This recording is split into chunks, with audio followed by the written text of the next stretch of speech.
नमस्कार। यो बहसमा म यहाँहरूलाई हार्दिक स्वागत गर्दछु। जीवराम भण्डारी। आज यहाँहरू सामुन्ने उपस्थित हुनुहुन्छ मनिष कुमार सुमन। उहाँ प्रवक्ता हुनुहुन्छ जसपा नेपालका। आज म उहाँसँग समसामयिक विषय उठान गर्ने प्रयास गर्नेछु। गठबन्धन दल अर्थात् 5 दलीय गठबन्धन चुनावी तालमेल त्यो बाँडफाँडको अन्तिम कसरतमा छ। त्यसमध्येमा मनिष कुमार सुमन जसपा नेपालका तर्फबाट त्यो बाँडफाँड गर्ने कार्यदलको एउटा सदस्य मध्येमा हुनुहुन्छ। त के भइरहेको छ, कहिलेसम्ममा यसको टुङ्गो लाग्ला, हिसाब किताब के छ, आम जिज्ञासा आम मानिसहरूका छन्। यसकारण छन् 5 दलीय गठबन्धन चुनावसम्म मात्रै जान्छ कि चुनावमा जान्छ कि जाँदैन मिलेर, र चुनाव पश्चात बन्ने सरकार कस्तो होला यो एउटा जिज्ञासाको रूपमा छ भने यसपछि आइपर्ने नेपालको राजनीतिक घटनाक्रम के होला, कस्तो खालको अवस्था बन्ला, यी पनि अरू आम मानिसका चासोका विषयहरू छन्। त म मनिष कुमार सुमनसँग आज समसामयिक कयौं यस्ता विषयहरू छन्, क्रमशः उठान गर्ने प्रयत्न गर्नेछु। सर्वप्रथम म उहाँलाई स्वागत गर्छु। सर, स्वागत छ कार्यक्रममा। अब म प्रवेश कहाँबाट गरेँ भने तपाईँ पार्टीको प्रवक्ता जसपा नेपालको। यो तालमेलको कुरा छ नि, लामो समयदेखि सुनियो। काङ्ग्रेस वृत्तबाट एक खाले कुरा आउँछ, माओवादी केन्द्रका तर्फबाट अर्को खाले कुरा आउँछ, भइरहेको चाहिँ छ के। अब तपाईँका पनि कुरा यसो सुनियो, हेरियो, मिडियाहरूमा, आम सञ्चार माध्यमहरूमा अलिक कठिन भएको हो स्थिति। करिब 1.5 महिनादेखि लगातार गठबन्धनको कुनै दिन कार्यदलको, कुनै दिन शीर्ष नेताको बैठक चलिरहेको छ। थोरै दिन यस्तो होला जुन बिराइएको होला, नभए भदौदेखि नै यो अन्तिम बैठक हो, आजै टुङ्गिन्छ, निरन्तर आजको निर्णायक बैठक हो भन्ने जस्ता कुराहरू त तपाईँहरूले पनि सुन्नु नै भयो होला। हामी पनि बैठक प्रारम्भ हुँदा त्यसरी नै तयारी सुरु गर्छौँ। तर कहाँ गएर अड्किँदो रहेछ, अर्केको अर्कै हुन्छ।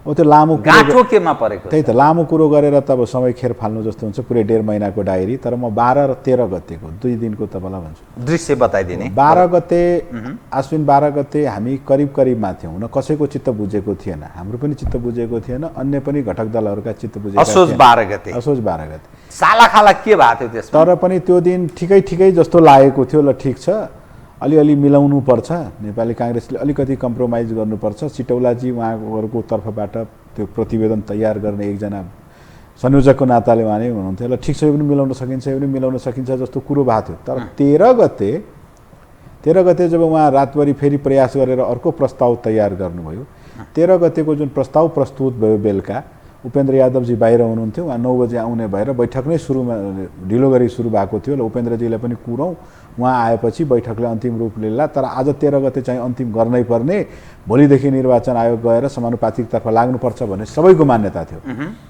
13 गते बेलुका जुन प्रस्ताव प्रस्तुत भयो, त्यो कृष्ण सिटौलाले अर्को प्रस्ताव लिएर आए।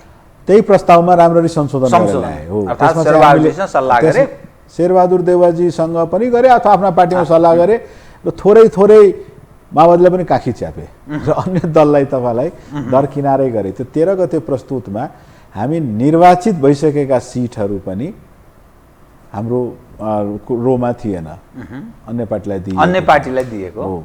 हामीलाई त्यो प्रतिनिधि सभाको हकमा हामीले जति अनुरोध गर्दा पनि होइन, हुँदैन भनेर भनिएको थियो। जनमोर्चाको पनि त्यस्तै असन्तुष्टि थियो। माधव नेपालजीको असन्तुष्टि त चरममै थियो। माधव नेपालजीको असन्तुष्टि यस्तो थियो कि उहाँले प्रस्ताव देख्ने बित्तिकै गाडी चढेर घर हिँड्नुभयो। उहाँले कार्यदलका साथीहरूलाई छोडिदिनु भयो, तपाईँहरू छलफल टुङ्गाउनुहोस्, म त सकिनँ भनेर गाडी चढेर हिँड्नुभयो। हाम्रो उपेन्द्र यादवजी आइ नै रहनु भएको थिएन। उहाँ 9 बजेकै प्लेन थियो, उहाँ आइपुग्नु नै भएको थिएन। उहाँ जनकपुरै हुनुहुन्थ्यो, उहाँलाई पर्खिबसेका थियौँ। तर पर्खिनुपर्ने कुनै कारणै देखिएन। हामीले पनि आफ्नो असन्तुष्टि राख्यौँ। जनमोर्चाको तर्फबाट माननीय दुर्गाजीले पनि आफ्नो असन्तुष्टि राख्नुभयो। एमालेको नेकपा यसको तर्फबाट माधव नेपालजीले गरेको असन्तुष्टि भनिहाले, विरोध स्वरूप उहाँ घरै जानुभयो। त्यसपछि बैठक भएको छैन 13 गतेपछि। अब के छ स्थिति, अब हुन्छ के? मलाई लाग्छ यतिको प्रयास हठातै बित्थै जाला भन्ने त मनले मानिरहेको छैन। करिब 1.5 महिनाको प्रयास र त्योभन्दा पनि पहिले तर अब समय धेर छैन। त्यही समय सीमा बाँधिएको छ आगामी आइतबार। त्यो दिन त उम्मेदवारी आइतबारसम्ममा जसरी पनि त्यो फत्तै पाइसक्यो। 23 गते त उम्मेदवारी नै दिने हो। त्योभन्दा एक दिन अगाडि नै शनिबारसम्ममा तपाईँलाई सबैको हातमा टिकट पुग्नुपर्छ। त्योभन्दा एक दिन अगाडि नै शुक्रबारसम्ममा तपाईँलाई गठबन्धनको निर्णय टुङ्गेपछि नै हामीले टिकट हस्ताक्षर गर्ने हो, दिने हो। अर्थात् शुक्रबार पनि मैले ढिलो भने त्योभन्दा पनि पहिले आज भोलि पर्सिमै तपाईँलाई हामी निर्णित स्थलमा पुगिहाल्नु पर्दछ। यत्रो लामो समयदेखि गरिआएको प्रयास एकै दिनमा हठात जाला, नेपाली काङ्ग्रेस त्यस्तो अकर्मण्य रोल गर्ला, माओवादी केन्द्र त्यति अकर्मण्य होला, त्यस्तो मलाई विश्वास लागेको छैन। मलाई के लाग्छ भने नि पहिले भएका सहमति 1.5 महिनामा त थुप्रै सहमतिहरू भएका थिए नि। ती सहमतिहरूले नलेखिए पनि, लिखत नभए पनि कुरा हुँदा हुँदा हुँदा हुँदा कहीँ न कहीँ टुङ्गोमा पुगेको थियो। धेरै थोर सिट यस्ता थिए जुन सेटमा 2 अथवा 13 तपाईँलाई दाबीहरू थियो। तिनीहरू माथि छलफल गरेर बाँकी हुने गरी सबै विन विन, सबैको सम्मान हुने गरी र साँच्चै जित्ने पार्टीलाई जहाँ जो जित्न सक्दछ त्यसलाई आधार मानी 2074 को निर्वाचन परिणाम, 2079 को निर्वाचन परिणाम त हामीसँग छँदैछ। त्यो निर्वाचन परिणामहरूलाई पनि आधार मानि हामी करिब 80-85% टुङ्गाइसकेका थियौँ। जुन त्यो 15-20% छ नि, हो त्यो 15-20% शीर्ष नेतृत्व तहमा अब आपसमा एउटा सौहार्दतापूर्ण तरिकाले बसियो, त्यो चालाखी छोडियो। नेपाली काङ्ग्रेसले आन्तरिक समस्या आफ्नै जिम्मा ल्याओस्, उसको आन्तरिक समस्या पनि यो गठबन्धनको लागि आपत भइसकेको छ। त्यस्तो भयो भने यही गठबन्धन निरन्तर आन्तरिक समस्या पनि गठबन्धनका लागि अब त्यसले पनि अप्ठ्यारो पारेको छ। एकदम नेपाली काङ्ग्रेसको आन्तरिक समस्या गठबन्धनको लागि आपत छ। नेपाली काङ्ग्रेसको एउटा पार्टले त सार्वजनिक मञ्चमा भनिरहेको छ हामी स्वतन्त्र उम्मेदवार उभ्याउँछौँ देशव्यापी रूपमा र तपाईँहरूलाई असहयोग गर्छौँ भनेर भनिरहेका छन्। यो त काङ्ग्रेस गठबन्धनको स्वास्थ्यको लागि त राम्रो कुरो होइन। उठाओस्, प्रतिस्पर्धै हो। त्यो उनको धम्कीसँग हामी डरेका छौँ भन्ने पनि छैन। तर यो चाहिँ गठबन्धनको स्वास्थ्यको लागि खराब कुरो हो। त्यही भएर तिनको आन्तरिक समस्या पनि मिलान गर्नुपर्दछ। र आन्तरिक समस्या मिलाउने क्रममा होइन शेखरजीले त आफ्नो फलानु नेतालाई काँखी च्याप्नु भएको छ, तिनको लागि फलानु क्षेत्र छोडिदेऊ भन्ने जस्ता हठात कुरा गर्नु हुँदैन, वैज्ञानिक कुरा गर्नुपर्दछ। मैले भनिसकेँ हामी बैठकहरू प्रारम्भ हुनुभन्दा धेरै पहिले कार्यदलले केही आधार बनाएका थिए। ती आधार भनेको 2074 को प्रदेश प्रतिनिधि सभाको निर्वाचन परिणाम। ती आधार सबै टिकट प्राप्त गर्नुपर्ने ती पहिलेको 74 को प्रदेश प्रतिनिधि सभाको जुन निर्वाचन परिणाम छ जसले जितेको छ त्यो क्षेत्र चाहिँ उसैलाई दिने, प्राय सम्भवतः उसैलाई दिने, केही त मिलान गर्न सकिन्छ तर सम्भवतः सोही पार्टीलाई दिने। त्यस्तै 2079 को स्थानीय तहको निर्वाचन परिणाम त्यसलाई पनि आधार मान्न सकिन्छ। त्यसपछिको निर्वाचन परिणाम भनेको नेता व्यवस्थापन। नेता जस्तै रामचन्द्रजी चुनाव हार्नु भएको छ अफसोसका साथ, उहाँको व्यवस्थापन नेपाली काङ्ग्रेसको लागि चुनौती हो। विश्वप्रकाशजी चुनाव हार्नु भएको छ। त्यस्तो त्यही भएर तपाईँले भने जस्तै निर्वाचितलाई मात्र दिँदा त यी 2-4 जना त्यस्ता थुप्रै नाम छन्, त्यस्ता मिलान गर्ने। यी सबै आधारमा हामीले गर्यौँ भने गठबन्धन नजिक थियो। 13 गते राति अलिक बेइमानी भयो, त्यही भएर सबै रिसाएर हिँडे। हामी बैठकमा आफ्ना असन्तुष्टि पोखिरहेका थियौँ। हिजो पार्टीको कार्यकारिणी समितिको बैठक भएको रहेछ। कार्यकारिणी समितिले निर्णय गरेरै आफ्नो असन्तोष पोखेका छौँ, सबैलाई जानकारी होस् भन्ने उद्देश्यका साथ। अब यो अलिकति स्पष्ट होस् न आम दर्शकले, लाखौँ यतिखेर दसैँ पनि मनाइरहनु भएको छ। त्यो के हो भने सालाखाला काङ्ग्रेसलाई प्रतिनिधि सभामा कति दिने हिसाब किताबका साथ सहमतिको निकट थियो, माओवादी केन्द्रलाई कति, तपाईँहरूलाई कति, एकीकृत समाजवादीलाई कति, राजमोलाई कति, कहाँनिर समस्या छ, कतिको सालाखाला हिसाब किताब भएको थियो बाँडफाँडको? जीवरामजी बैठकको आजभन्दा 15 दिन पुरानो बैठकको हेर्ने हो भने तपाईँले भने जस्तै सङ्ख्यै पहिला निकर्योल गरौँ भन्ने तपाईँलाई धेरै दिनसम्म त्यो सङ्ख्याको चर्चा चलिरह्यो, बैठक अनिर्णित भइरह्यो। र 15 दिन यता 10 दिन यता हामीले के निष्कर्षमा पुग्यौँ भने यो सङ्ख्यालाई अहिले आधार नमानौँ। सङ्ख्याको कुरो अब नेपाली काङ्ग्रेसले 100 मागेको छ भनेपछि सार्वजनिक ठाउँमा 100 बोलिसकेपछि उसको लागि त्यो आनबान सान हुँदो रहेछ। हामीले 32 मागेका थियौँ, हामीले 32 भनिसकेपछि हाम्रो लागि त्यो आनबान सान हुन्थ्यो। त्यही भएर सङ्ख्या बोलिरहनुभन्दा पनि अथवा यति सङ्ख्या देऊ भन्ने कुरा भन्दा पनि ताप्लेजुङदेखि दार्चुलासम्म नै 165 वटै निर्वाचन क्षेत्र र 330 वटै प्रदेशसभा निर्वाचन क्षेत्र वाइज कुरो गरौँ। त्यहाँ हामीले तय गरेका आधार ती भनेका निर्वाचन परिणाम साबिको निर्वाचन परिणामहरूलाई सामुन्ने राखौँ र साँच्चै अहिलेको त्यहाँको वस्तुगत स्थितिको बारेमा विश्लेषण गरौँ र जित्न सक्नेलाई त्यो सिट आवन्टित गरौँ। त्यसरी गऱ्यौँ भने सङ्ख्याको कुरो आउँदैन र पछिल्लो दिनहरूमा सङ्ख्याको कुरो पनि आएन। अब कसैले आफ्नो प्रतिवेदनमा मेरो कति पुग्यो भनेर जोडे हुन्छ होइन, तर हामीले त्यसरी जोडजाड गर्ने कुरा पनि गरेनौँ। साँच्चै भन्ने हो भने जो जित्न सक्छ, समग्र निर्वाचन त प्रेम और मोहब्बत में सब कुछ जायज है भने जस्तै चुनावमा त अन्तिम उद्देश्य भनेको विजित हुनु हो। हामीले पछिल्लो निर्वाचन परिणाम किन हेऱ्यौँ भनेपछि त्यो भोट सुरक्षित छ भनेर। अहिले तपाईँलाई परिस्थिति हेरेर त्यो जित्ने ठाउँ हो, जित्ने ठाउँ हो, जो जहाँ जित्न सक्छ, जो जसको आधार क्षेत्र हो उसलाई दिउँ। मधेसमा हामीले बढी किन दावा गऱ्यौँ भनेपछि हामी जित्न सक्ने हो। अन्य ठाउँमा धनकुट्टामा हामीले किन दावा गऱ्यौँ भने हेऱ्यौँ धनकुट्टामा अहिले जुन हुनुहुन्छ नेपाली काङ्ग्रेसको उहाँको अवस्था खराब छ, त्यही भएर हामीले हाम्रो अवस्था राम्रो छ। यो सबै विश्लेषण गरेर हामीले सिट दाबी गरेका थियौँ। तर सङ्ख्या जुन हजुरले सोध्नुभयो त्यो सङ्ख्यैको किटान यति उति भन्ने चाहिँ पछिल्लो दिनमा छुट्यो, त्यो कुरै फेज आउट भयो। 15 दिन अगाडि सङ्ख्याको कुरो चाहिँ थियो। जसपा यति चाहिँ बताइदिनुहोस् न, जसपा नेपाल सालाखाला प्रतिनिधि सभामा कतिभन्दा तल घट्न सक्दैन, प्रदेश सभामा कतिभन्दा तल घट्न सक्दैन? मैले फेरि दोहोऱ्याएँ, सङ्ख्याको कुरै रहेन। खास गरेर मध्य प्रदेशमा सबभन्दा ठुलो पार्टी जनता समाजवादी पार्टी, यसमा दुई मत त छैन। 74 को निर्वाचन परिणामले यही कुरो प्रष्ट भन्छ, हामी त्यहाँ सरकारै हाँकिरहेका छौँ। तर 79 को निर्वाचन परिणाममा, स्थानीय तहको निर्वाचन परिणाममा नेपाली काङ्ग्रेसको उल्लेख प्रगति भएको छ। हामीले त्यसलाई सम्मान गर्दै, नभए सिङ्गो देशमा 23 सिट मात्र जितेको थियो काङ्ग्रेसले प्रतिनिधि सभामा, आज 80-85 जति पुग्छ उसको गने भने। कारण त्यही हो, स्थानीय निकायको निर्वाचनको उसको राम्रो उल्लेख प्रगति भएको छ। त्यसलाई जसरी हामी सम्मान गर्छौँ त्यसरी नै हाम्रो पक्षको निर्वाचन परिणामलाई पनि सम्मान गरिदिनुहोस्। मध्य प्रदेशको सबभन्दा ठुलो पार्टी हो। प्रदेश नम्बर 1 मै हामी जहाँ जहाँ जित्न सक्छौँ आधार प्रस्तुत गरेका छौँ। नेतै व्यवस्थापनको कुरो गर्ने भने पनि हाम्रो सङ्घीय परिषदको अध्यक्षै तपाईँलाई त्यो 1 नम्बर प्रदेशबाट प्रतिनिधित्व गर्नुहुन्छ। 5 नम्बर प्रदेश अर्थात् त्यो तपाईँलाई के भन्छ लुम्बिनी प्रदेशको कुरो गर्ने हो भने त्यहाँ पनि हामी सरकारमा छौँ र त्यहाँको एउटा सम्मानित राम्रै पार्टी हौँ, त्यहाँ पनि हामीले दाबी गरेका छौँ। सुदूरपश्चिममा पनि हामीले दाबी गरेका छौँ।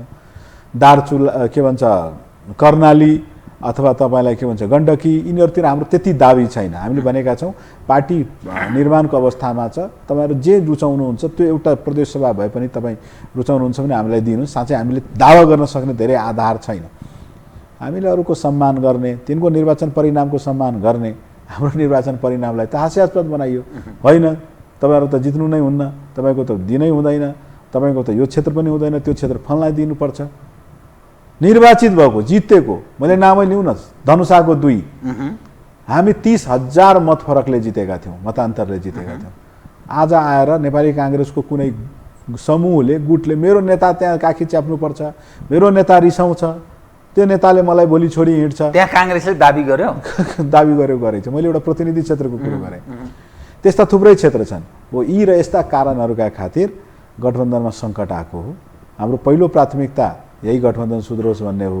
हिजोको कार्यकारिणीको निर्णय कतै अन्तिम घडीमा यो छताछुल्ल हुने त होइन, त्यो गठबन्धन टुट्ने, तालमेल अरू पक्षसँग हुन सक्ने त्यस्तो सम्भावना पनि छ। प्रष्टभन्दा गठबन्धनको पहिलो वरियताको पार्टी त काङ्ग्रेस हो। हामी त दोस्रो तेस्रो चौथो वरियता कुनै कतिमा छौँ। त्यही भएर गार्जियनको संयोजक पनि हामीले नेपाली काङ्ग्रेसलाई नै तोकेका छौँ। मूल जिम्मेवारी काङ्ग्रेसको, अभिभावकको जिम्मेवारी बढी भएर जान्छ, पन्छिन पाउनुहुन्न उहाँहरू। उहाँहरूको भूमिका, उहाँहरूको कार्यशैली गठबन्धनको भविष्यसँग अन्तर्निहित छ। मैले भनिसकेँ सो दलको अन्तर्द्वन्द्व जुन छ त्यो पनि गठबन्धनको लागि आपत सिद्ध भइरहेको छ। जो सबै मिलाउने दायित्व त नेपाली काङ्ग्रेसको हो। यतिको प्रयास बित्थै जाला भन्ने मनले मान्दैन। तर तपाईँले भने जस्तै राजनीतिमा केही पनि हुनसक्छ। मिल्यो मिल्यो मिल्यो मिल्यो भन्छ, मिलेन। अन्य नेगोसिएसनहरूको समय अवधि हुन्छ। तर यहाँ त निर्वाचन आयोगले एउटा मिति घोषित गरिसकेको छ। यो दिन उम्मेदवारी फारम लिएर आउनु, दर्ता गराउनु, त्योभन्दा दायाँ बायाँ हुनेवाला छैन। तसर्थ त्योभन्दा 2-3 दिन अगाडि नै हामीले टुङ्ग्याउन सक्छौँ जस्तो लाग्छ। टुङ्गेन भने जनता समाजवादी पार्टी कसैको बदुवा थोरै हो र, हामी अन्य विकल्पतिर जान्छौँ, अन्य गठबन्धनतिर जान्छौँ। त्यो पनि भएन भने जनता समाजवादी पार्टीका कार्यकर्ता गएर हेर्नुहोस्, मधेसमा कहीँ मलामी जानु पर्यो भने सबभन्दा पहिले जनता समाजवादी पार्टीको कार्यकर्ता हुन्छ। 5 वर्ष लगातार हामी क्रियाशील रहन्छौँ। कसैको छोरीको विवाह भयो भने त्यहाँ जुठो फ्याल्नेदेखि लिएर जन्तीको स्वागत गर्नेसम्मको कार्य जसपाका कार्यकर्ताले गरिरहेका हुन्छन्। उद्देश्य के हुन्छ भने हामीले जनतालाई पुर्याएको यो सेवा एक दिन 5 वर्षपछि निर्वाचन होला, सो निर्वाचनताका मतपत्रमा स्वस्तिक लगाएर, छाताछापमा स्वस्तिक लगाएर मलाई तिनले रिवार्ड गर्ला, मलाई जिताउला भन्ने उद्देश्यका साथ गर्छौँ। हामी कुनै त्यो यसो उसो जसो तसो पाला पार्टी होइनौँ, सङ्गठन भएको अनुशासित पार्टी हौँ, कार्यकर्ता नै कार्यकर्ता भरिएको पार्टी हो। एक्लै जाउँला, एक्लै लडौँला, तयार छौँ। त्यो अन्य विकल्प भनेको कुनै समय ओलीजीसँग तपाईँहरूको एकदम कटु खालको सम्बन्ध रह्यो, ओलीजीसँग अर्थात् नेकपा एमालेसँग पनि कतै सम्भावना छ कि, अनि लोसपा तपाईँहरूबाटै अलग भएको, त्यहाँ पनि त्यति सुमधुर सम्बन्ध छैन, उनीहरूसँग पनि सम्भावना छ भन्न खोज्नु भयो हो? राजनीतिमा असम्भव केही हुँदैन। तपाईँले भने जस्तै साँच्चै नेकपा एमालेसँग हाम्रो अझै पनि सम्बन्ध धेरै राम्रो छैन, तर हामीले उहाँसँग कुनै यसो भेटघाट कुराकानी यसो संवाद केही पनि छ कि? सामान्य हाम्रो नेताजीहरूमध्ये कसैको भइरह होला, तर अध्यक्ष लेभलमा 2-3 महिना पहिले मात्र भएको थियो। अलिकति चिया गफ त्यो सबै सञ्चार माध्यममा आएकै हो। जहाँसम्म लोसपाको कुरो छ, लोसपाहरू त आवेगमा, रिसमा मन्तजीहरूले पार्टी फुटाएर जानुभयो, नभए अन्य कुनै कारण देख्दिनँ। आज पनि उहाँहरूको पार्टीभित्र समीक्षा चलिरहेको छ र फेरि समीक्षा गर्नुहोस् भनेर आग्रह मात्र गर्छौँ। आफैले यो प्रतिगमन भयो, प्रतिनिधि सभाको हत्या भनेको प्रतिगमन भयो भनेर सडकमा ओर्लेका ती नेताजीहरू विज्ञप्तिमा 5 गते हस्ताक्षरै गरेका ती महन्त ठाकुरजी, जसपाको तर्फबाट हस्ताक्षरै महन्त ठाकुरजीले गर्नुभएको थियो।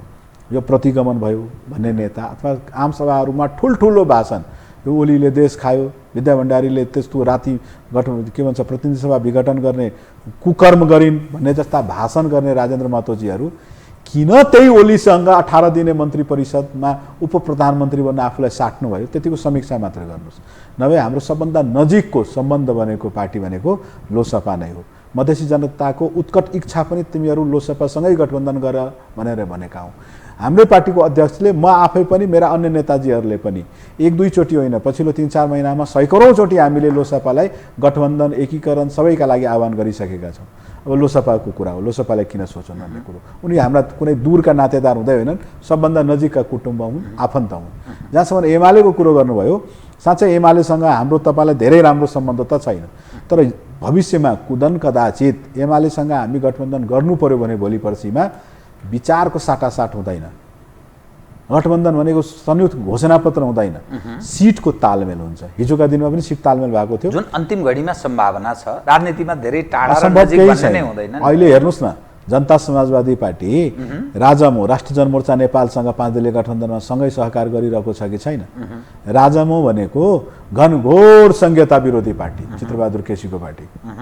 हामी चाहिँ घनघोर संघीयतावादी पार्टी, उपेन्द्र यादवजीले नेतृत्व गरेको, संघीयतालाई स्थापित गरेको व्यक्तिको पार्टी। तपाईँलाई राजमो भनेको नागरिकता विधेयकको भयङ्कर घनघोर विरोधी पार्टी।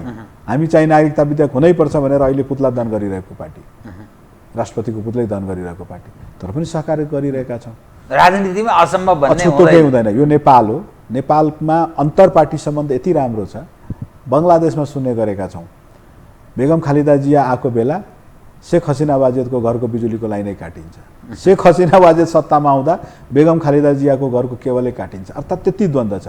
पाकिस्तानमा सुन्ने गरेका छौँ, यो राष्ट्रपति भयो भने पछिल्लो राष्ट्रपतिलाई फाँसी दिन्छ कि त आकाशमै तपाईँलाई प्लेन क्रास गरी मारिदिन्छ। भारतमा सुन्ने गरेका छौँ, नरेन्द्र मोदी आफ्ना के भन्छ प्रतिपक्षी दलका नेता राहुल गान्धीलाई आफ्नो टेन्योरको 2.5 वर्षसम्म दर्शनै दिँदैनन्, भेटै हुँदैन।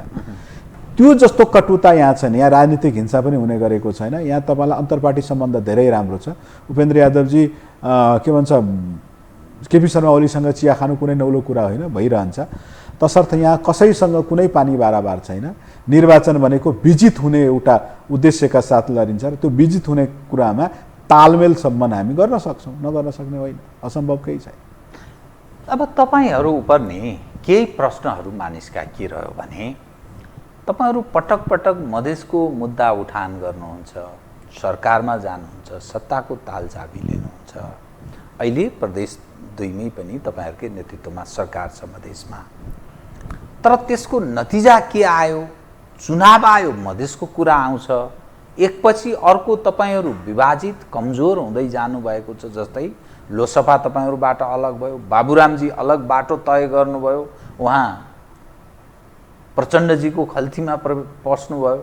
त यो सारा हेर्दा एकपछि अर्को तपाईँहरू कमजोर हुँदै गएको, अब किन मत दिने भन्ने प्रश्न आम मानिसले गर्ने स्थिति छ कि छैन? आम मानिसले पनि बुझिरहेका छन्। हाम्रो आग्रह पनि के छ भने नि, लोसपा भनेको तपाईँलाई साबिकको अहिले तपाईँले हेर्ने भनेपछि जनता समाजवादी पार्टीको अर्को एउटा घटक, त्यो भनेको म पनि त्यही ब्याकग्राउन्डबाट आएको। जब पार्टी एकीकृत भइसक्यो अनि ओलीसँग मन्त्री बन्न थोरै नेता तपाईँलाई परिवर्तन भए, त्यहाँको कार्यकारिणी स्वार्थ प्रेरित भए। त्यहाँको कार्यकारिणी समितिमा हामी त छन् 54 जना थियौँ कार्यकारिणी समितिमा, करिब आधी उताबाट थिए, आधी यताबाट थिए। त्यो 25-26 जना मध्ये 12-15 जना त हामी अहिले पनि एकीकृत पार्टीमै रह्यौँ, थोरै मात्र लोसपाको नाममा छुट्टिए। संसदीय दलमध्ये पनि 7-8 जना मात्र तपाईँलाई लोसपाको नाममा छुट्टिए, बाँकी सबै सांसदहरू यथावत नै रहे। तसर्थ हामीसँग छुट्टिएका व्यक्ति हुन्, सिङ्गो सङ्गठन उठेर गएन।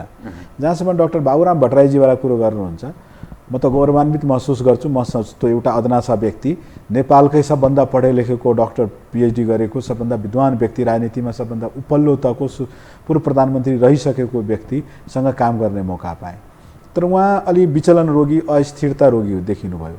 उहाँ माओवादी किन छाड्नुभयो, जति भन्दा पनि कसैलाई पुष्ट्याइ गर्न सक्नु भएन। नयाँ शक्ति किन फेरि छाड्नुभयो, जति भन्दा पनि पुष्ट्याइ गर्न सक्नु भएन। आज पनि जसपा किन छाड्नुभयो, उहाँ जति भन्दा पनि पुष्ट्याइ गर्न सकिरहनु भएको छैन। र उहाँले गठन गरेको पार्टी तपाईँलाई न्वारा नहुँदै माओवादीमा किन विलय गराउँदै हुनुहुन्छ? अहिले निर्वाचन लड्ने, निर्वाचनपछि विलय गराउने, त्यो पनि पुष्ट्याइ गर्न सक्नु भएन। घुमी फिरी रुम्जाटा। त्यही भएर उहाँ पनि केही 2-4 जना व्यक्ति लिएर मात्र जानुभएको छ। सङ्गठन जीको ती छन्। बरु धन्यवाद छ लोसपाका ती महन्त ठाकुरजीलाई, ऊर्जावान कार्यकर्ताहरू जसपामा थपेर जानुभएको छ। भविष्य भएका कार्यकर्ताहरू जसपामा थपेर जानुभएको छ। तपाईहरू थपेर जानुभएको छ। त्यस्तै धन्यवाद छ डाक्टर बाबुराम भट्टराईजीलाई।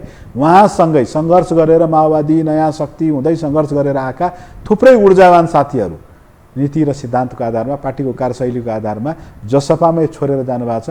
हाम्रो पार्टीलाई झन् बलियो बनाएर जानुभएको छ। तर आम जनताले बुझ्दैछ उहाँहरू गएपछि पार्टी कमजोर भएको होइन, पार्टी बलियो नै भएको छ।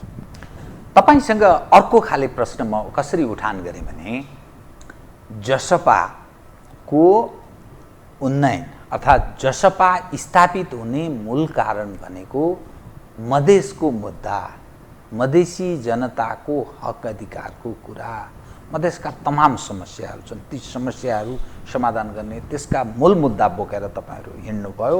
फलत तपाईँहरूलाई मधेसी जनताले विश्वास गरे।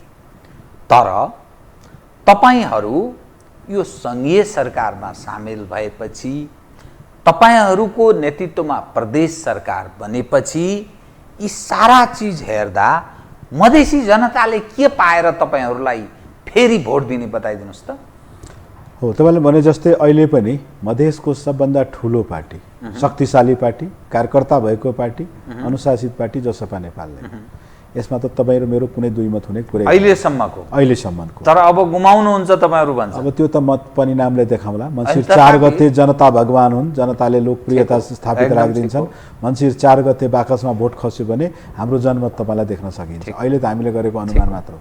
तर भोलिका दिनमा जनता समाजवादी पार्टीले जुन अनवरत तरिकाले यो देशका तमाम शोषित उत्पीडितको नाममा तपाईँलाई उठाउँदै आएका ती विषय मुद्दाहरू, हामीले संविधान संशोधनका लागि गरेका सङ्घर्षहरू, हामी जुन सरकारमा सामेल छौँ त्यो सरकार मार्फतै त्यो सङ्घीयतालाई बलियो बनाउन गरेका प्रयासहरू हाम्रा भोलिका चुनावका मुद्दा हुन्।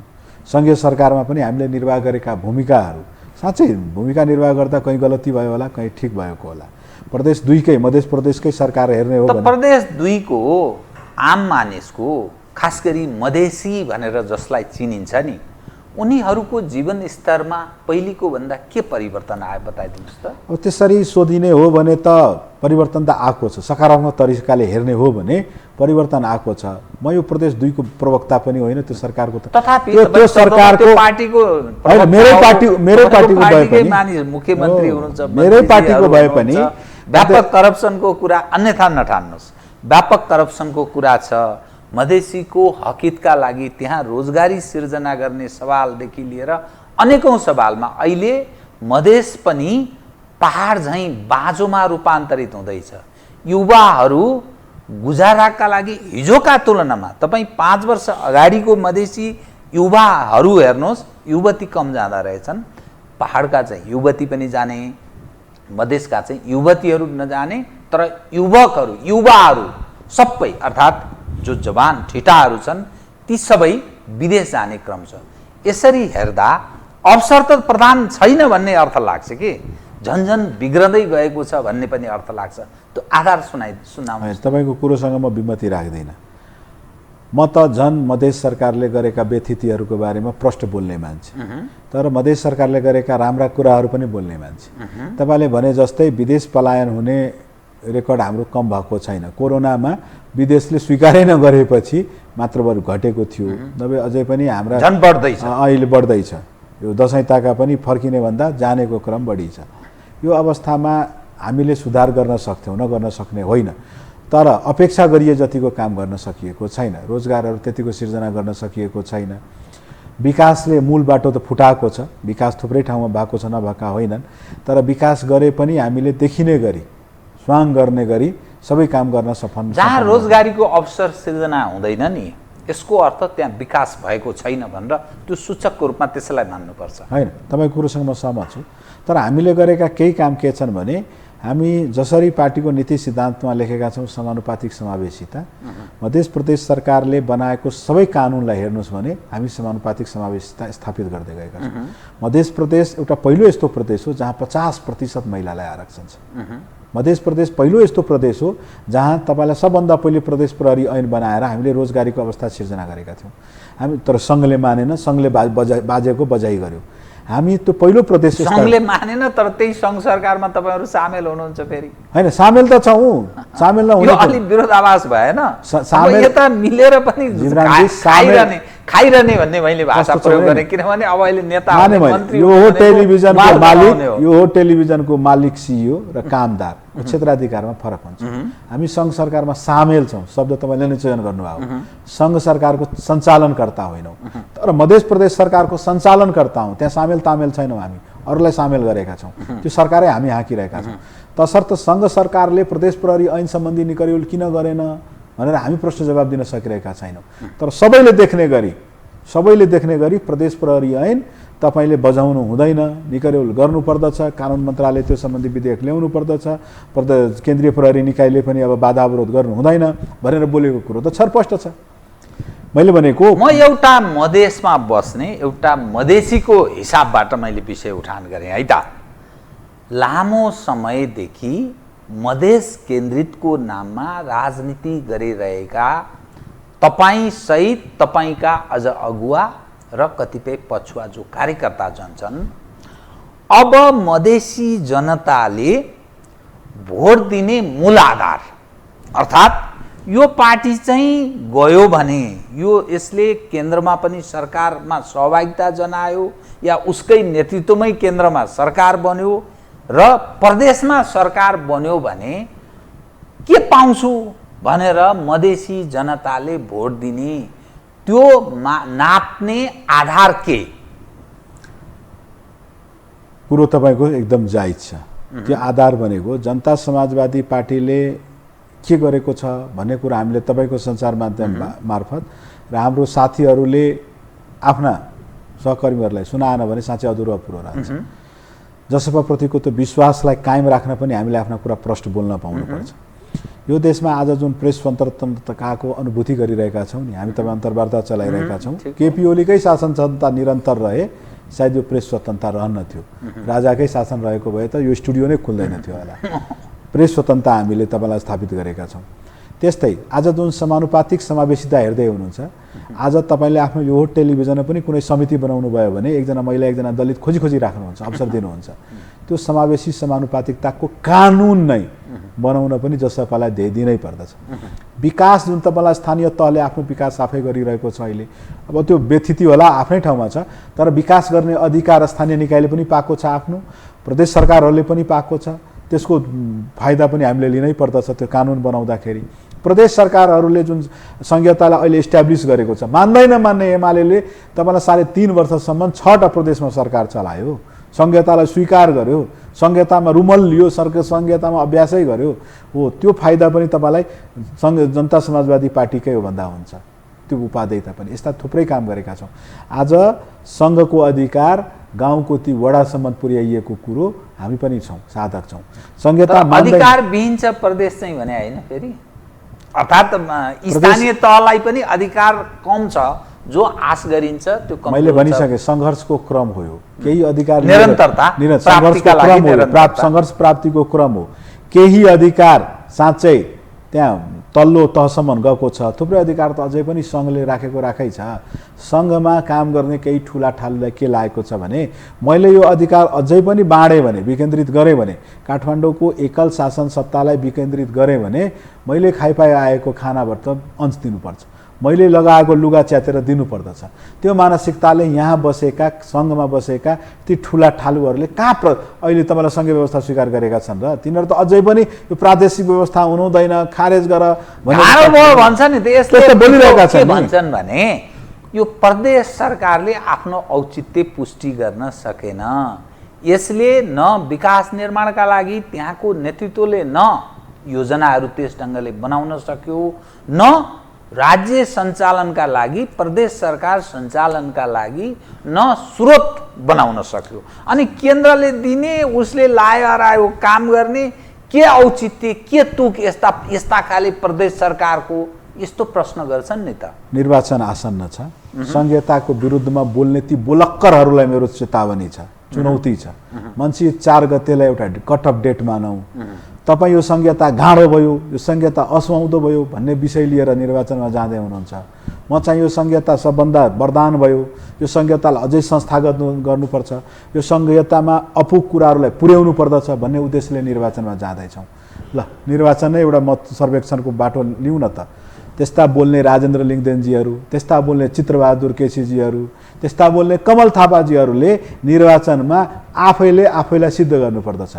संघीयता खारेज सम्बन्धित जनमत सिर्जना गर्नुपर्दछ, गर्न सक्नुभयो भने खारेज हुन्छ, नभए हामी जस्ता ती परिवर्तनकारी पार्टी जो यो देशलाई परिवर्तन गर्दैछौँ, पहिचान स्थापित गर्न कोसिस गरिरहेका छौँ, प्रान्तीय व्यवस्थालाई बलियो बनाउने प्रयासमा छौँ, त्यसको पक्षमा जनमत आयो भने प्रान्तीय व्यवस्था निरन्तर रहन्छ। काङ्ग्रेस र एमाले चाहिँ संघीयताको पुरापुर पक्षमा छ, यसको अर्थ प्रदेश सरकारलाई बलियो बनाउने पक्षमा छ। काङ्ग्रेस एमाले अब रूपान्तरित भइसके। 5-6 वर्ष पहिला अब बाटो छैन। 5-6 वर्ष 8 वर्ष पहिला त एमाले आफ्नो घोषणापत्रमा संघीयता लेख्नै बिर्सेको थियो, नेपाली काङ्ग्रेसले बरु मुस्किलले लेखेको थियो, तर पनि तिनीहरू अन्तरात्माले स्वीकार गरेका थिएनन्।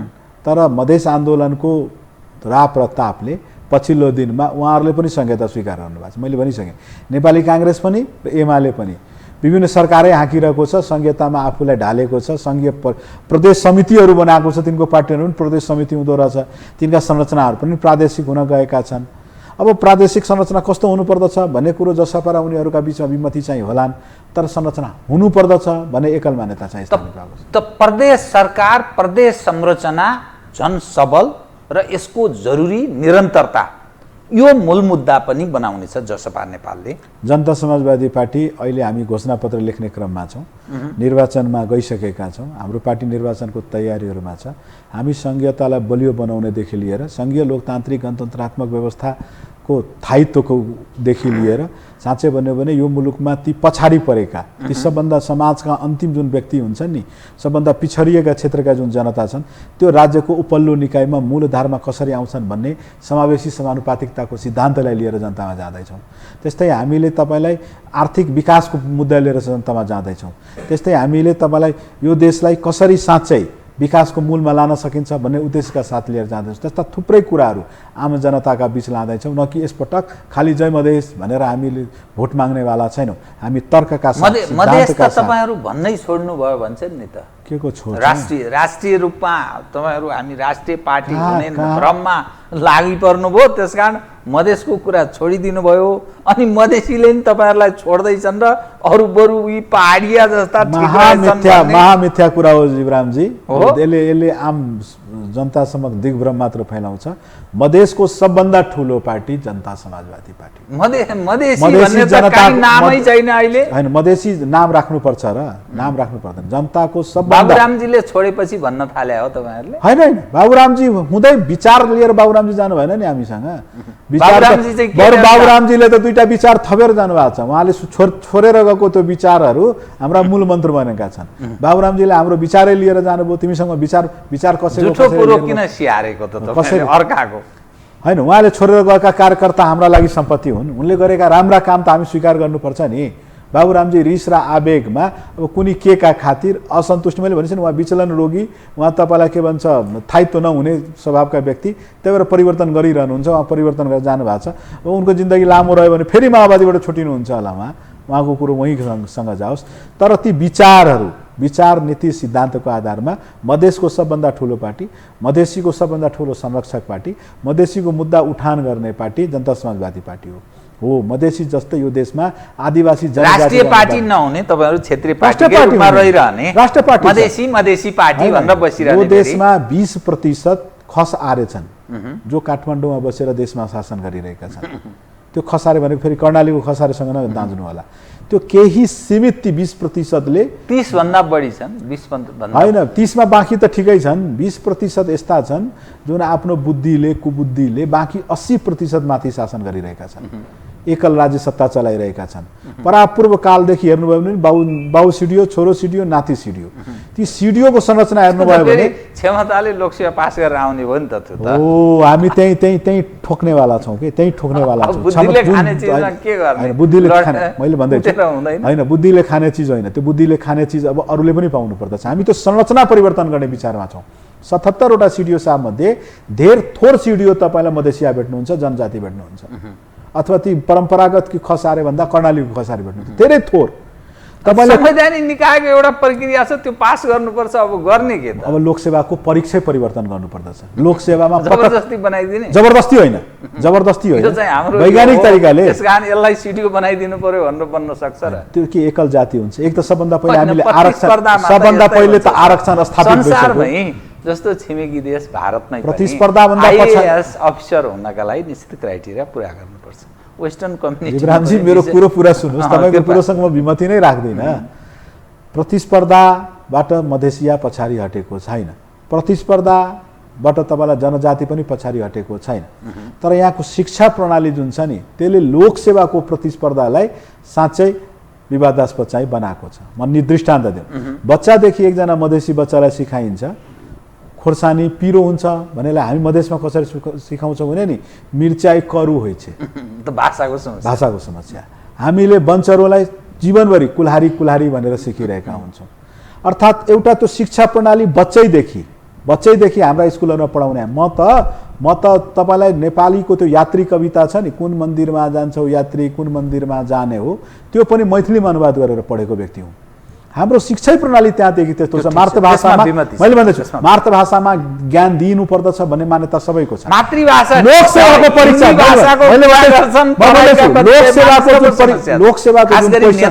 म लोकसेवाको कुरो गर्दै थिएँ। लोकसेवाको जुन क्वेसन छ नि, त्यो कुनै एउटा समुदाय विशेष, तिनकै भाषा विशेष, तिनकै रहनसहन विशेषसँग सामिप्य राखेर क्वेसन सेट गरिनु हुँदैन। अब त्यो लोकसेवा साँच्चै नेपालको मौलिकतामा सेट गर्नुपर्दछ। सबै भाषा सबै संस्कृतिलाई समेट्ने गरी सबै भाषामा सेट गर्नुपर्दछ। त्यस्तो अवस्था आयो भने देख्नु होला नि, लोकसेवाको परिणाम कुनै एकल जातीय हुँदैन। लोकसेवाको परिणाम यो देशको सबै वर्ग, क्षेत्र, लिङ्ग, समुदायका व्यक्ति लोकसेवाको परिणाममा आफूलाई स्थापित गर्न सक्दछन्। अहिले म एकजना कुलेर बन्ने मान्छे बन्चरो रटेर लोकसेवाको परीक्षा दिनुपर्छ। म एकजना मिर्चाई करु हुन्छ भन्ने मान्छे खोर्सानी पिरो बनेर लोकसेवाको परीक्षा दिनुपर्ने हुन्छ। त्यही भएर त्यो प्याटर्नै चेन्ज हुँदैछ। धेरै थोक चेन्ज भयो। हेर्नुहोस् न, 10 वर्ष अगाडिको कुरो हेर्नुहोस् न, 10 वर्ष पछाडिको कुरो हेर्नुहोस्। के हामी तपाईँले कल्पना गरेका थियौँ एउटा मोबाइल भन्ने एउटा यस्तो बाकस आउँदैछ जसले पुरा दुनियाँ कुरो गर्न सकिन्छ? सकियो नि। त्यसरी नै हेर्नु होला लोकसेवाको त्यो प्याटर्न पनि। जसलाई भनिन्छ राष्ट्रिय भाषा नेपाली भाषा होइन, नेपाली भाषालाई चाहिँ के गर्ने? त्यो त संविधान संशोधनमा हामी अझै पनि कुरो उठाइरहेका छौँ। के गर्ने? संविधान हिन्दी भाषा अनि हिन्दी भाषालाई सबै भाषा, नेपालको संविधानले के भन्छ भने नि नेपालमा बोलिने सबै भाषाहरू नेपालका राष्ट्रभाषा हुन्। कति चलाखी गरेछ हेर्नुहोस्। नेपाली भाषा हो होइन, हिन्दी पनि यहाँका थुप्रै मान्छेको मातृभाषा हुन्। नेपालमा बोलिने सबै भाषाहरू यहाँका मातृभाषा हुन् भनेर लेखेको छ। त्यही 7को 2मा फेरि के लेखेको छ भने नि सरकारी कामकाजको भाषा चाहिँ त्यही देवनागरी लिपिको नेपाली भाषा हुनेछ। यो कस्तो भयो? यसले के एकजना लिम्बू भाषीको पहिचानलाई स्थापित गर्यो? अनि हाम्रो पहिचान त्यो परम्परा त्यहाँ माथि प्रश्न उठ्दैन? परम्पराको सुन्दरतालाई स्वीकार गर्नुपर्दछ, तर परम्परामा केही कुरूपता थियो भने त्यसलाई परिवर्तन गर्न हामी तपाईँ जस्तै परिवर्तनकारी व्यक्ति अगाडि बढ्नुपर्दछ। सती प्रथा नराम्रो थियो भनेपछि आज निमिट्याउनु भयो कि भएन? त्यस्तै अहिले एकल भाषा, एकल जात, एकल क्षेत्रवाद जुन कुरो चल्दैछ, एकल राज्य सत्ताको जुन कुरो उठ्दैछ त्यो नराम्रो हो। स्वीकार गर्नेले स्वीकार गरिरहेका छन्, तसर्थ भाषिक स्वतन्त्रता पनि दिनुपर्दछ। देवनागरी लिपिको नेपाली मात्र नेपालको सरकारी कामकाजको भाषा स्वीकार छैन। इङ्ग्लिस त स्वीकार गरिसक्यो, अब अन्य मातृभाषा मैले मैथलीमा निवेदन दिन पाऊँ, मैले मैथलीमा अदालतमा मुद्दा लड्न पाऊँ। हिन्दी पनि राष्ट्रभाषा हुन्। हिन्दी त तपाईँलाई एउटा सम्पर्क भाषा हो। हिन्दी कसरी राष्ट्रिय भाषा? सम्पर्क भाषा हो। मैले र तपाईँले मेरी हजुरआमा तपाईँलाई हिन्दी बोल्न सक्नुहुन्छ, तर मेरी हजुरआमा नेपाली बोल्न सक्नुहुन्न। जीवराम भण्डारी र मेरी हजुरआमाको बिचमा संवाद भयो भने कुन भाषामा बोल्नुहुन्छ? कि त तपाईँ मैथिली बोल्नु सक्नुहुन्न होला, कि त मेरी हजुरआमाले नेपाली बोल्नु उहाँ सक्नुहुन्न। त्यति बेला हेर्नु होला, तपाईँ दुईजना भेट्नुभयो भने भेटाइदिन्छु म, तपाईँहरू हिन्दीमा संवाद गर्नुहुन्छ। हो, त्यो सम्पर्क भाषा मात्र हिन्दी हो। यसको लागि हिन्दी पक्षपाती हौँ हामी, हिन्दीलाई यहाँको राष्ट्रभाषा बनाऊ भन्न खोजेका होइनौँ। सम्पर्क भाषा हो, स्वीकार गर्नुहोस् न। स्वीकार गर्न किन? अहिले तपाईँले यहाँ एउटा तरकारीवालासँग, मोतिहारीबाट आउने तरकारीवालासँग तरकारी लिन थाल्नु भने हिन्दी बोल्नुहुन्छ। बिहान उठ्नुहुन्छ, टिभी खोल्नुहुन्छ, हिन्दी सुन्नुहुन्छ। त्यो आसाराम बापुको भाषणदेखि लिएर रातिको त्यो कोन बनेका करोडपतिसम्म तपाईँ सबै हिन्दीमा सुन्नुहुन्छ। तर त्यो भारतको भाषा हो। भारतको पनि हिन्दी मात्र भाषा होइन कि, भारतमा थुप्रै भाषा बोलिन्छ। हाम्रो नेपाली त्यहाँको राष्ट्रभाषा हो, भारतको भाषा हो। भारतीय के भन्छ राष्ट्रवादको विरोध गर्ने खातिर हिन्दीको पनि विरोध गरे हौँ, तर हिन्दी चाहिँ सम्पर्क भाषा हो, स्वीकार होस्। अब म तपाईँसँग कार्यक्रमको ठिक अन्त्यतिर आएँ। एक विषय बताइदिनुहोस्। जुन अवस्थामा नेपालको राजनीति प्रवेश गरेको छ, यसो हेर्दा तरल जस्तो पनि देखिन्छ। अनि तपाईँहरू विचारको पनि कुरा गर्नुहुन्छ। अहिलेसम्म जुन नेपालको राजनीतिक परिवर्तन पटक पटक भएको मध्ये 46 देखि अहिलेसम्म लगभग 33 वर्ष, 62-63 मा तपाईँहरूले खोजेको जस्तै परिवर्तन आएको 17 वर्ष। यो 17 वर्षको जुन कार्यकाल छ, सर हेर्दा विचारबाट तपाईँहरू स्खलित भएको, सत्तालाई केन्द्रमा राखेर जोसँग पनि तालमेल गर्ने, जसको नेतृत्वमा पनि सरकारमा जाने, सरकारभन्दा बाहिरिन नसक्ने, बाहिर रहेर जनताको प्रिय हुन सक्ने त्यस्तो आधार तय नगरेको, लोकप्रिय हुने हिजोका दिनमा जो तपाईँहरूको मधेस मुद्दा, मधेसी जनता अपहेलित छन्, तिनीहरूको उत्थान उन्नयनका लागि पर्नुपर्छ भन्ने जुन खालको तपाईँहरूप्रति आकर्षण थियो र यसको हाम्रो नेताहरू हुन् यिनीहरू, हाम्रा लागि यिनीहरू गर्दैछन् भन्ने जुन मधेसी जनमा जुन भावना थियो र समग्रमा अरू राष्ट्रिय स्तरका पार्टीहरूका नेताहरूप्रति पनि जुन खालको सकारात्मक मानिसहरूमा भावना थियो, अर्थात् उनीहरू जसरी लोकप्रिय थिए, अहिले हेर्दा उनीहरूको मानवर्धन भएको छ, तर त्यो लोकप्रियतामाथि प्रश्न उठेको छ। यस्तो अवस्थामा जोसँग पनि मिलेको छ, विचार कहाँ गयो सिद्धियो, भोलि कस्तो सरकार बन्ला, फेरि यस्तै मिलिजुली, यस्तै बेइमान चरित्रका मानिसहरू, पैसा बिना चुनाव जित्न नसक्ने स्थिति छ। यी सारा चिज लठेदबाज कुन सिस्टम हामी काम गरिरहेका छौँ र भोलि आउने सरकारले राजनीतिक स्थिरता दिन्छ, नेपाली जनले गौरवपूर्वक भोट हाल्नुपर्ने र राजनीतिक स्थायित्व, स्थिरता र नेपालको उन्नयनका लागि काम गर्छ भनेर मान्ने आधार के, किन भोट हाल्ने बताइदिनुहोस् त। तपाईँको कुरोसँग म सहमत हुँदै कस्तो उदेक लाग्यो भने नि, नेपाली काङ्ग्रेस सरकार बनाउँछु भनेर भोट माग्न जाँदा धेरै राम्रो, एमाले पनि सरकार बनाउँछ कि बनाउँदैन भनेर भोट माग्न जाँदा, यो सबै काङ्ग्रेस कम्युनिस्ट सबैलाई प्रश्न। तर जनता समाजवादी पार्टी सरकारमा गयो भनेपछि मुद्दा साट्यो अरे। यो प्रश्न आफैमा उदेक लगायो होइन, तर सबैसँग हो यो। सरकारमा कांग्रेस र कम्युनिस्ट सहयात्री हुनु, साँच्चै पनि हलगोरु भएर हिँड्ने त्यो होइन, आफैमा ठिक आश्चर्यजनक छ। तपाईँ छ। साँच्चै तपाईहरु पनि पनि त्यसैमा सामेल हुनु। जनता समाजवादी पार्टी सरकारमा सामेल हुनु हाम्रा आधार क्षेत्रका जनतालाई त्यति मन पर्दैन। हाम्रो आधार क्षेत्रका जनताले के भन्छन् भने तिमीहरू विद्रोही हौ, विद्रोह नै गरी बस भनेर साँच्चै तिनको मनको कुरो चाहिँ यही हो। सरकारमा हामी आफ्नै मनले आफ्नै प्रयासले आवेदन निवेदन दिएर गएका हुँदैनौँ, जनताले नै पुर्याइदिएका हुन्छन्। गठबन्धन पछिल्लो दिनमा हामी के हेर्दैछौँ भने स्पष्ट बहुमतको अभावमा हामी त कस्तो छौँ भने नि एक दिन ब्रह्माजी 165वटै निर्वाचन क्षेत्रका सबै जनतामा को दिमागमा गएर छिरिदिउँ कि जाऊ तिमीहरू जसपालाई नै भोट दिनु भन्दा पनि सायद जसपाको बहुमत पुग्ने स्थिति अहिले देख्दिनँ म। 2/3 त पुग्दैन, साधारण बहुमत पनि पुग्न गाह्रो छ। यस्तो अवस्थामा हामीले आफूले चिताएका कुराहरू ती भनेका जस्तो संविधान संशोधन प्रचलित मान्यता छ 2/3 बहुमतले मात्र संविधान संशोधन हुने हो। त्यस्तै तपाईलाई कुनै कुनै कानुन विधेयक तपाईलाई साधारण बहुमतले मात्र त्यो कानुन विधेयक बन्ने, यी कारणहरूले हामीले अर्काको बैशाखी छुइरहनु पर्छ। अर्थात् सिस्टममा खराबी छ, संविधानमा सिस्टममा खराबी छ, परिवर्तन जरुरी छ। निर्वाचन प्रणालीको कुरो तपाईले भनिहाल्नु। यो सिस्टमबाट प्राप्त सुविधा किन लिइरहेको भन्न खोजे भनेपछि के मोहन वैद्यजी जस्तो घर बसी जाउँ, घर किन विप्लवजी जस्तो हतियार लिएर गुना घोसी जाउँ? त राजनीतिमा सत्ता प्राप्ति मात्रै केन्द्रमा राखेर हिँडिरहने हो। तपाईले भने जस्तो यो सिस्टमका खराबीहरू समाप्त गर्नको लागि जनता समाजवादी पार्टी वैकल्पिक शक्तिको रूपमा स्थापित छ। यो निर्वाचन प्रणाली जुन भन्नु नि तपाईले वैकल्पिक त कसरी भन्नु? फुटे हुनुहुन्छ त सानो टाक्सिनु भो। कांग्रेस पनि अन्तर्वार्ताको अन्तिम समयमा आएर छोडेर गएका ती असन्तुष्टहरूलाई फुटको संज्ञा दिँदै हुनुहुन्छ, त्यस्तो होइन।